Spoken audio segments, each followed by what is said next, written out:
SAT offered.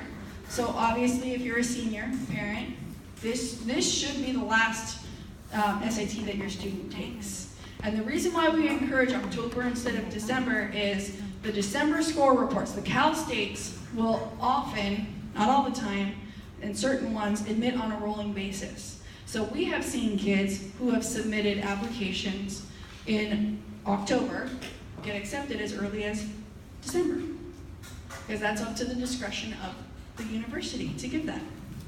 So we want all of our kids' requirements to be done as quickly as possible, because if they're not done, the university can't make a decision on them. In November, the SAT is also offered again. And then you'll want to note this, senior parents, the deadline for both UC and Cal State is November the 30th. I cannot implore you, though, to not have your kids submit that during Thanksgiving break. You have no idea how many kids wait until the last minute.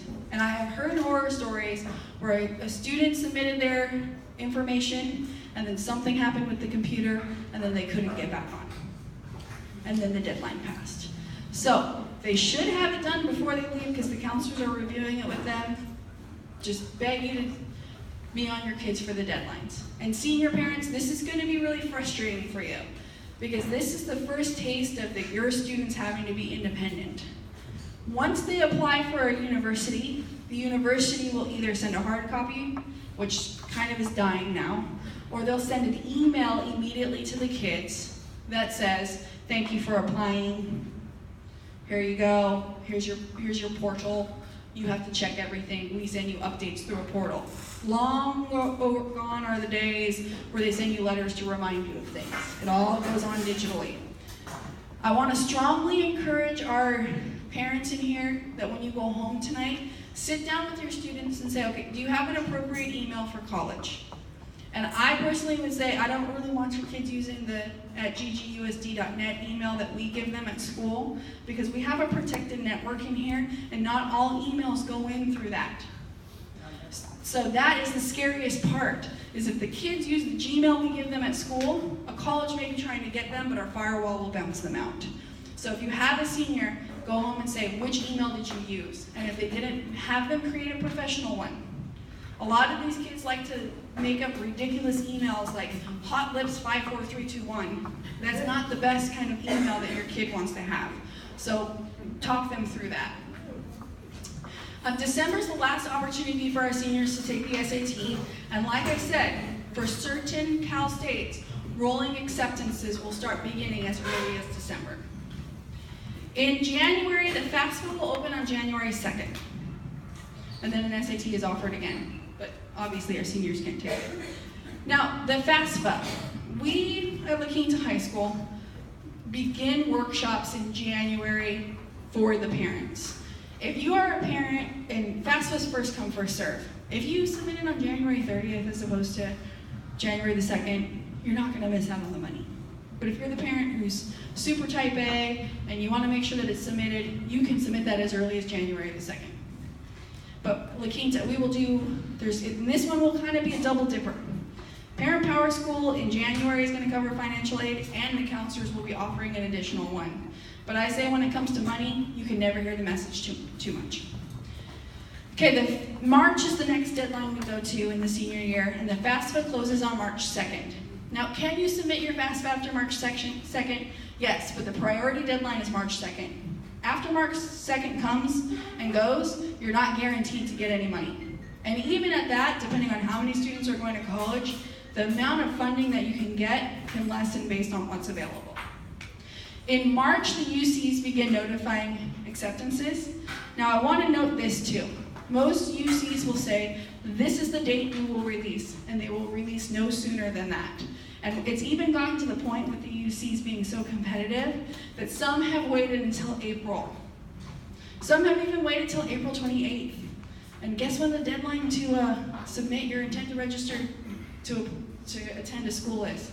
May the 1st. So the UCs are ones you're going to want to watch very closely, because they won't tell you any earlier than what they say. April, this is going to be a big time for you. And if you're at a Cal State that's offered acceptance early, There may be some exceptions to this, but for the most part in April, financial aid award letters start going home. And usually they're paper copy. If they're not, they'll be on your portal. This is something you want to talk to your kids about, because you would not believe how much money is available to our kids. It's something like 70 or 80%, I have the stats up here soon, but 70 or 80% of our students were eligible to go to college completely for free last year. So you want to pay really close attention to those award letters, because there's a lot universities can do with you. And even, this is why I'm a big fan of private schools, is if you take a Cal State award letter or a UC award letter, sometimes you can negotiate with private schools, depending on how much endowment money they have, etc. You could go to a private school and say, look, I'm really interested, I have this competitive GPA, some of them have merit-based scholarships, but we'll get more into that later. In May 1st is when all students need to submit their intent to register. Some schools will have a fee waiver for that, but usually it's anywhere from $250 to $500 to hold a deposit for their spot. That money is then applied towards their tuition. So if you're a student that doesn't apply for financial aid, you as a family are going to want to start thinking about saving up for that $250 to $500 now, because you don't want to be surprised with, wow, I have to put $500 down right now. And then in June, we graduate. Then you get to see your babies walk across that wonderful stage, and it will be awesome.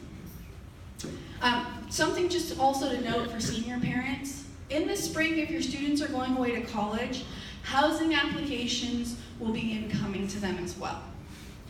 There are so many deadlines that your seniors have with the college that, yes, your students need to be responsible, but try your best to work alongside your students with the portal. Because they could miss a housing application, and let's say they're going to San Francisco State. I think we all know how very expensive San Francisco is. And I think I would imagine if my kid was going to San Francisco State, I would want them to live on campus if they have the opportunity to do so. But if they miss that deadline, that's not going to be an option, and then you're searching in San Francisco for the most affordable house that you can. For our Vietnamese-speaking parents, since that was very heavy text, it's in Vietnamese on your papers. Okay, practical steps for the senior year. This will be applicable for anything they do. You want to make sure that they're getting leadership experience on campus. Now is not the time, well, they can get involved, but now is not the time for them to say, yes, I'm going to decide to get involved, and now colleges are going to want me. Colleges will have wanted to see that from as early as possible, and they want to see that you're a leader in something. Now, let's say your student was deeply committed to church, temple, other volunteer organizations. If they're a leader in that area too, that's very impressive. Now more than ever, you want to get students to get work experience or volunteering. So I used to teach AVID, and so something that with my seniors I would do is I would say, okay, especially the ones who want to go to a UC, you want to be a pharmacist? Find a pharmacist to shadow. Do it for 20 hours, get some good experience there. The edge that they have, my kids who shadowed in their senior year, all have internships now in their fields. So it's important that especially if you have some family friend connections and you know somebody in the community, have your kids go and volunteer and get some work experience in that area. That is going to look extremely impressive, and you can never start that too young. So maybe their freshman year you want to start at 5 hours, 10 hours, 5 hours a semester. Then you bump that up as they continue to go on. Their summers, get them involved during the summers. And with our seniors, as much research as they can do, they want to try to be as research-oriented as possible. Okay, so just to reiterate some of the support that La Quinta provides, all of our counselors review every application in their English classes. All of our English classes work on the personal statements with the kids. Personal statements are very, very difficult for 17 and 18-year-olds because, well, they've only lived for 17 or 18 years. And while some people have had a lot of experience happen to them, some of our kids are very, very fortunate to not have too many experiences happen to them. Something you're often going to hear is that they think that the UCs just want to have hear a sob story. Because the UCs are the ones who get the personal statement. Your kid doesn't have to fabricate some sob story at all. What the UCs are looking for is, can you articulate who you are? So our English classes help with that. Students receive personalized letters. Now this is the most exciting thing. Mr. Hui Tran, our counselor, is phenomenal. He has developed a letter that tells the kid exactly what they're as close to eligible as possible for a university to apply to. So they actually get a letter that says, you should consider applying to these 4 universities because this is what you're most competitive on applying to. So every single kid gets that letter, so they know where they should be targeting. And again, we offer financial aid workshops. How you can support as a parent, though, is you want to make sure to review their what's called the graduation status report through Parent Portal. Because that's our number one thing. We want to make sure that they're graduated, and that shows which classes they've taken and which classes they still need to take. Pay very close attention to those deadlines. And this is where it gets difficult. Because remember, our seniors now hold the power with the portal. Mom and Dad, you don't get the password for that. Your kids set that up. So you have to go alongside them, and really, at some point your kid might say, no, Mom, I'm doing it all by myself, leave me alone. And you might want to implore them to say, honey, just let me help you a little bit, because it can get confusing. And as a former Avid teacher, I can tell you those portals can be very confusing, because they like to put things all over the place. Not everybody who designs websites, they're always logical. When students submit their applications to the universities, please do make sure that they set up an email that does not end with @ggusd.net. Our firewall will probably block something important. Okay, this is where it's shocking. And this is where we need to get the reality out there. And this is applicable for all.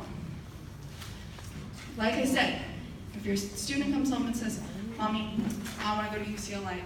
When I said sit down for this, you sit down for it. These are averages. That means it's factoring in both highs and lows. So this is smack dab in the middle. The average student who got accepted to UCLA last year came with a GPA of a 4.17. ACT was a 30, SAT critical reading was a 675. Remember, this is out of 800. Math was a 703, and writing was a 689. So if you're looking at averages, basically, if you're looking